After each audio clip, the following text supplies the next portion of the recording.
Kaya ang question ko, di ba, kanina, may nauna sa amin na mas marami pa na grupo. Nung, nakapasok yun eh. Di ba? Nakapasok yung nauna sa atin. Oo. Ngayon, nung kami na, tayo na, nagtataka ako, bakit biglang lockdown? Sabi ko sa pulis, sir, ano po ba yung grounds? Bakit nagkaroon ng deklarasyon ng lockdown? Nasagot sa akin, may tawag. May tawag. Nung tinanong ko, ano po yung tawag? Wala naman sinagot na, walang sinagot na eksaktong sagot. Basta ang sabi niya lang, may tawag sa amin na mag-lockdown. Kaya nagtataka rin ako, kasi unang-una, ang purpose nito, ang Pangulo, ay magsasalita. Diba? May reason eh, nandyan siya para magsalita. Kung ano man ang hatid niya rito sa probinsya ng Sarangani, magpapahayag siya. Related sa mga mamamayan. Ngayon, bilang tayo, mamamayang Pilipino at legal Pilipino, eh bakit tayo pinigilan na makapasok sa event na ito? Na kung tutuusin, nag-effort tayo, gumastos tayo para lang makarating dito, pero pagdating doon sa reception, doon mismo sa receiving, hindi na tayo nakapasok at may tawag daw. Ano yun? Bakit? Ano? Kasi gusto ko malaman. Halimbawa, sabihin nila, hindi pwede kayo kasi ganito, na bawal na, ganito, ganyan. Wala eh. Basta sabi may tawag lang sa kanila na mag-lockdown. Kaya nakakalungkot isipin na para kang dayuhan sa sarili mong bayan o bansa. Eh, Pilipino naman tayo. At tayo, bilang Pilipino, naghahangad din tayo na marinig kung ano ang reason ng ating Pangulong BBM, bakit siya nagbisita rito. Ano ba ang hatid niyang balita? Pero pinigilan tayo. O ano ngayon, nandito tayo. Ayan, ang lakas ng ulan, hindi tayo makauwi. Diba? Parang unethical ito eh, kasi dapat nandito na rin lang naman tayo, papasukin tayo. Wala naman tayong bomba, wala naman tayong threat dahil wala naman tayong baril, wala naman tayong dalang kung anong sophisticated weapon. Bakit tayo pagbabawalan? Meron namang camera. O, meron namang mga pulis na magkakap-kap sa'yo for security check-up. O, bakit kailangan pigilan tayo? Diba? Bakit? Hindi ko makuha yung logic. Samantalang nung panahon ng nakaraang administrasyon ng Pangulong Duterte, kapag may mga ganitong event, ay malaya naman ang bawat Pilipino makapasok sa loob. Talaga may security check-up, natural yun, SOP yun, protocol yun, na may camera, may check, okay yun, normal yun, dapat lang. Pero yung hindi ka papasukin nang wala ka namang dalang threat, eh, ano yun?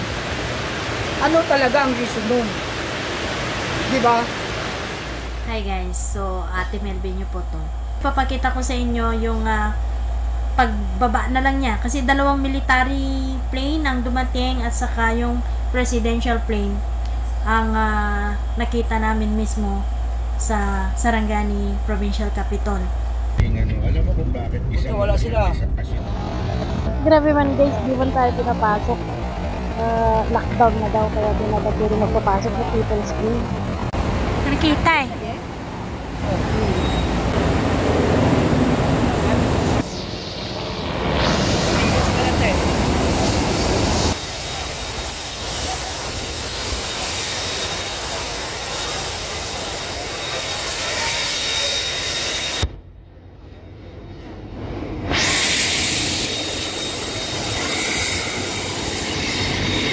President plane eh. Ito yung puti.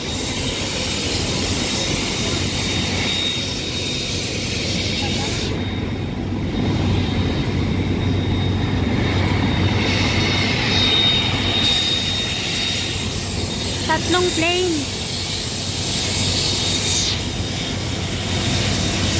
Ayun, nakagabit ng puti.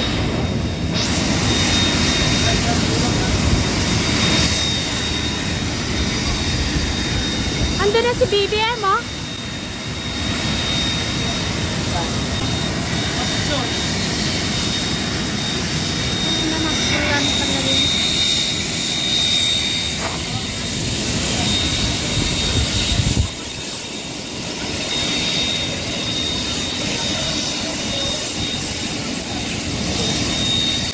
Ito malayuan na lang guys.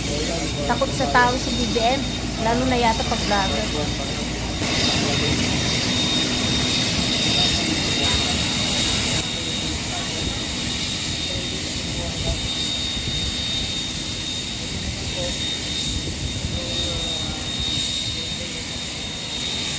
Ito ba dadaan?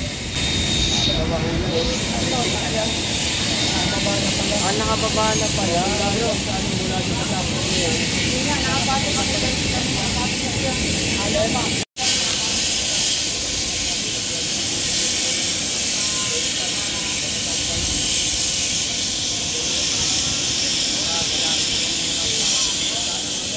At dahil bawal na pumasok sa main event, uuwi na lang tayo mga kapatid. Gosh, nilockdown man ni. Grabe. Hindi na kami makalabas man guys. Gagi. Kaya sa kabay. A few minutes later, Grabe man guys, dumating lang si BBM dito sa Sarangani. Bumagyo na. Wala, bumagyo na guys.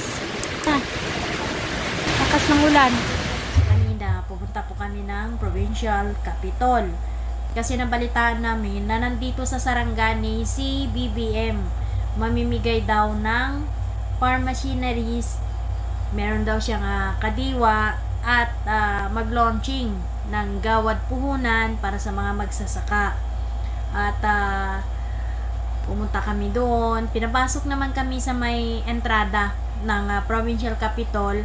Pero pagdating po doon sa People's Gym, kung saan po doon gaganapin yung event ng launching ng gawad puhunan sa mga magsasaka, hindi na kami pinapasok. Hindi namin alam kung may nakapag-timbre na mga DDS supporters kami or ano. Pero nagsabi kami ng totoo doon sa may police, doon sa may entrance na kami mga vlogger na gusto lang namin i-cover si BBM at ma-interview. Pero sabi nila lockdown na daw, bawal na daw magpapasok. Kaya yun na mga kababayan, hindi nila kami pinapasok, sa labas na lang kami. At sabi ko, bakit naman? 'Di ba pag event kailangan natin maraming tao, mga ganyan, para siyempre pag mas maraming tao, mas matutuwa yung presidente, 'di ba? Pero baliktad dito sa Sarangani, parang limitado yung papasok at ayun nga, sa loob maaring konti lang yung tao kasi konti lang yung mga pumasok eh. Tapos di rin kami pinapasok for security. Pero kinakapkapan man kami guys bago kami pumasok. So hindi lang natin alam kung dahil ba sa DDS supporters kami, dahil ba vloggers kami. Yun yung dahilan kung bakit di kami pinapasok. Kasi sayang din, nandito na rin lang kami. Maaari sabihin ng mga iba, uy, mga bumaliktad na sila. Hindi. Andun kami para tingnan yung gaano kadami yung tao. And at the same time, gusto namin matanong si Mr. President kung ano ang desisyon niya tungkol doon sa impeachment at kung ano ang masasabi niya tungkol doon sa pagtangay kay Pangulong Rodrigo Roa Duterte at doon sa pag-aray ng mga magsasaka na napakababa ng presyo ng palay, kung ano po yung mga programa na gagawin niya. Yun sana yung mga gusto namin na tanungin sa kanya kung bakit kami nagpunta doon. Oo, Provincial of Sarangani man guys. Sakto lang talaga pagdating ni PBBM, ni BBM. So yung mo sir, ano ang opinion mo dahil pagdating natin dito at ni Mr. President. Kanina mainit, di ba? Oo, di ba? Tapos paglapag ng eroplano, ilang minuto lamang, talagang bumagyo. Ang lakas ng ulan eh.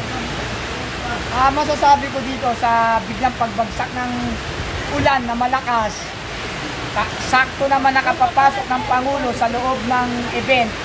ay biglang bumuhos ang isang malakas na ulan. Oh. Ito ay isang tanda, Sige na, sir. ito ay isang tanda na umiiyak ang ating kalangitan dahil ang mamamayang Pilipino ay umiiyak din sa sobrang kahirapan. At ito ay tanda na hindi tanggap dito ang isang malaking kasinungalingan. Kaya biglang bumuhos ang ulan, nagparamdam. Samantalang nung papunta ako rito ay napakainit. Grabe ang init, sa totoo lang. Pero nung pagbaba ng helicopter, pagbaba ng Pangulo, pagpasok dun sa event, biglang bumuhos talaga yung malakas na ulan. Kaya sabi ko nga, pati ang panahon ay umaayon sa sentimiento ng mga mamamayang Pilipino. Hindi nila tanggap dito ang isang malaking kasinungalingan. Kaya nagparamdam ang ating panahon. Sir, yung naramdaman nyo, hindi po kayo nakapasok, pero hindi po kayo naramdaman nyo nang hindi naman po kayo pinalabas ngayon. Talagang mabigat yun. Buti nga, ngayon, nung lumakas ang ulan, tsaka naman tayo pinalalabas, di ba?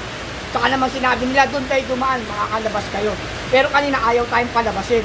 Walang makakalabas, lockdown. O, sabi ko, anong dahilan din? Bakit di tayo makalabas? Ganun daw, protocol daw nila. Okay, I respect the protocol. Pero nung lumakas ang ulan, biglang sinabi naman nila, pwede na kayong umuwi, doon kayo sa kabila dumaan. O, di ba, tinatarantado na tayo? Kapwa Pilipino, di ba? Bigyan nila tayo ng magandang dahilan, maintindihan naman natin sila eh. Pero yung ganito na parang hindi ka Pilipino sa sarili mong bansa, hindi yan, unfair yan, unfair. Hindi maganda itong, sa totoo lang, itong kasalukuyang administrasyon, nakakasuka. Talagang karima-rima rin. Justified. Tingin niyo po ba, kaya po tayo hinadlangan na makapasok dun sa loob, lumalayo o umiiwas po sila sa mga vlogger? Actually, tungkol sa bagay na vlogger, ang vlogger, parang nagbabalita lang din yan. Kung ano ang kaganapan, yun lang ang ibabalita ng mga vlogger. Wala naman tayong, hindi naman kayo nagpakilalang vlogger. Tayo nagpunta rito para isang simpleng mamamayang Pilipino. Concern sa bansa natin, concern sa balitang hatid ng Pangulong BBM.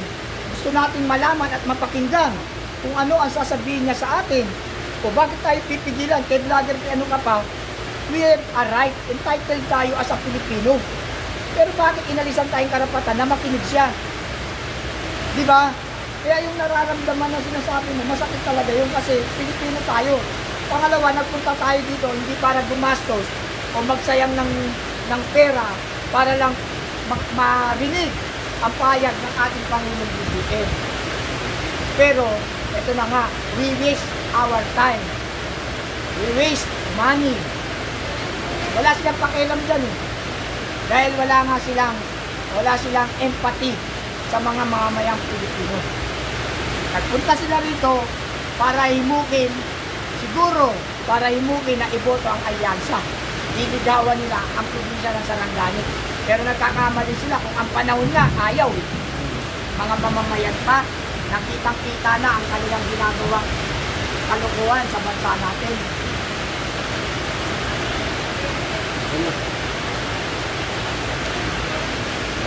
Salamat, sir. Mamaya na yung nakapot yung pitch sa bahay na yan. Asan ang covered court? Gymnasium. So ito guys, nandito pa rin tayo sa Sarangani. Hindi tayo makalabas dahil po lockdown. Ayan. Sa likod po ng provincial capital ng Sarangani, andyan po yung People's Gym, kung saan dyan po ginanap yung kadiwa at saka pamimigay ng mga machineries para sa mga farmers at pamimigay ng tulong sa mga magsasaka. Ang lakas kasi ng ulan na guys. So sumilong muna tayo pansamantala dito.